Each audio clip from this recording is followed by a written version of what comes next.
नाशिक जिल्हा कायद्याचा बारीक किल्ला. साहेब, लहान तोडी मोठा घास घेते. कुठं हाय कायदा? आज यज्ञाला जाऊन 4 दिवस झाले, अजून आरोपीला शिक्षा झाली नाही. शिव छत्रपतींचा महाराष्ट्र म्हणून घेणारे आम्ही, आमच्या महाराष्ट्रात लहान मुली सुरक्षा नाही. लाज वाटते.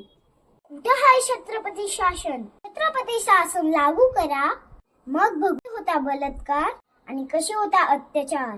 बाकी लोक म्हणतात मुलींना बाहेर पाठवू नका, म्हणते का मुलींना बाहेर पाठवू नका? किती दिवस मुलगी पडद्याआड राहणार आहे? साहेब, खेळण्याच्या वयात खेळणारच आहोत ना. कुठे होऊन बालपण परत येईल का आमची? किती दिवस मुली घरात राहणार? किती दिवस आई वडील त्यांच्या मागे फिरणार? मुली घरातच राहतील तर उंच भरारी केव्हा घेतील? असे काहीतरी करा, भीती मुलींना नाही त्या बलात्कारींना राक्षसांना वाटली पाहिजे. यज्ञावर झालेला अत्याचार त्या घरापर्यंत पोहोचला आणि सगळ्यांचे डोळे पाणावले.